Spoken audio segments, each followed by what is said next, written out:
Հանուն հոր և որդու և որդու սրբո, ամեն։ Տիրոջ հոգին ինձ վրա է, որով և օծեց ինձ, ուղարկեց աղքատներին ավետարաննելու, սրտով կոտրվածներին բժշկելու, գերիներին ազատություն քարոզելու,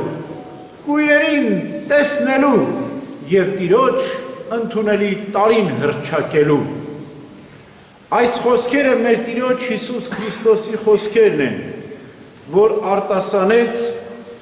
Նազարեթում, իր քաղաքում, որտեղ սնվել էր ու մեծացել, բայց իրականում դրանք Եսայու մարգարեության խոսքերն են, որ Քրիստոսին են վերաբերվում։ Տիրոջ հոգին ինձ վրա է, որով հենց ինձ օծեց։ Օծյալ նշանակում է Քրիստոս, միակ օծյալն է Քրիստոս, ինչպես Սուրբ Գրիգոր Նարեկացին է ասում, մեկն է Քրիստոս, բայց քրիստոնյաներ շատ կան, օծյալներ շատ կան, բայց մեկ է Քրիստոս, օծյալը։ Ինչպես օծվեց, ի հորե, երբ հոր, որ ծնունդի մեջ էր Սուրբ Հոգով օծյալ էր արդեն մեր Տերը Հիսուս Քրիստոս։ Եվ երբ ժամանակների լրումը հասավ, Սուրբ Հոգին իջավ Սուրբ Մարիամ Աստվածածնի վրա և ասաց. դու պետք է հղիանաս և որդի ծնես,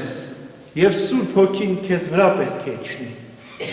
Հենց այդ պահից, երբ ավետիսը ստացավ Սուրբ Գույս Մարիամը, Սուրբ Հոգով օծվեց մեր Տերը մոր որովայնում։ Եվ երբ 30 տարեկան դարձավ, Հորդանան գետու, Հովանես Մկրտչի մկրտության ժամանակ, Սուրբ Հոգին աղավնակերպ իջավ նրա վրա և կրկին օծվեց մեր Տերը Հիսուս Քրիստոս և վերջո խաչի վրա իր արյամբ ներկվեց և վերջնականապես մարդկության փրկությունը իրագործեց։ Ուրեմն Սուրբ Հոգին մեր Տիրոջ Հիսուս Քրիստոսի վրա է և միակ օծյալը Քրիստոս է։ Մենք էլ ենք օծված Քրիստոսի օրինակով։ Եվ մեր Տերը Հիսուս Քրիստոս եկել է աղքատներին ավետարանը քարոզելու։ Աղքատները հոգով աղքատներն են։ Նրանք, ովքեր աղքատացել են, ովքեր հրաժարվել են այս աշխարհի զբաղմունքներից, հոգսերից, գայթակղություններից, մեղքերից ու հաճույքներից, ազատագրվել են, մաքրվել են և սպասում են ավետիսի, բարի լուրի, ինչպես մեր Տերը Եսայու մարգարեությունն ասում է, եկել է աղքատներին ավետարանը քարոզելու։ Ավետարանը բարի լուրն է, նրանք ով ազատագրվել են, սպասում են բարի լուրի։ Այդպես էլ, եթե մենք ուզում ենք Քրիստոսի բարի լուրը, ավետիսը լսել, պետք է ազատագրվենք։ Եկել է նաև սրտով կոտրվածներին բժշկելու։ Ովքեր են սրտով կոտրված, ովքեր խղճի հանդիմանություն են, իրենց խիղճ իրենց տանջում են։ Ցավոք սրտի, շատ անգամ է մեր խիղճը մեզ տանջում, և երբ իրապես զղջում ենք, սրտով կոտրվում ենք,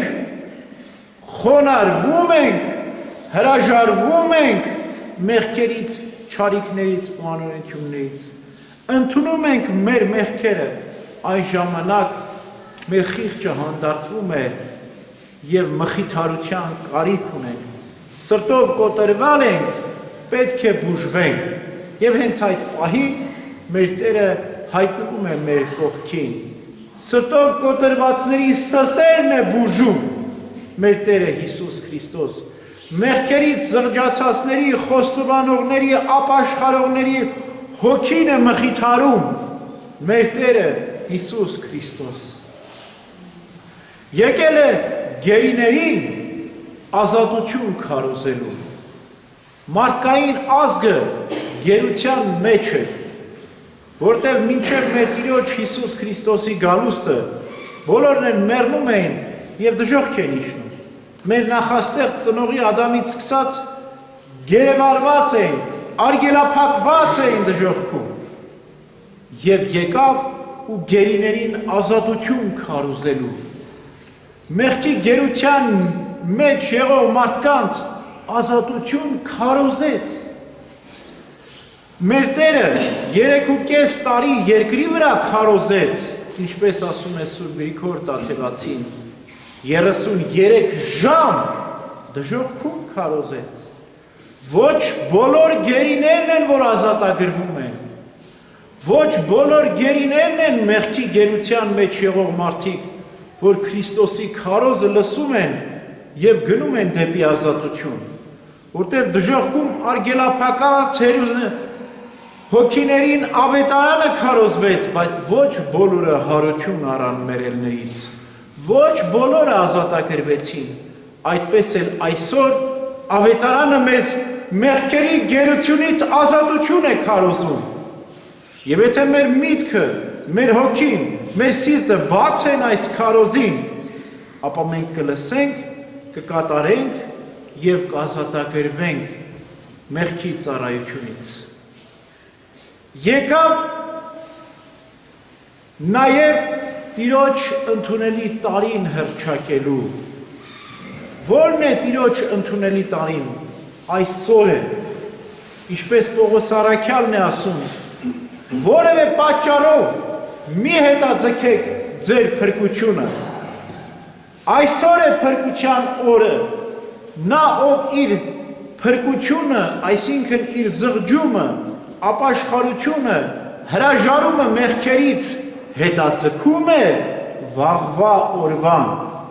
Ուրեմն Տիրոջ ընդունելի տարին իր վրա չի գալիս։ Կրկին մնում է մեղքի մեջ, չի հրաժարվում իր նախկին չար ընթացքից, նոր այր, նոր մարդ չի ուզում դառնալ,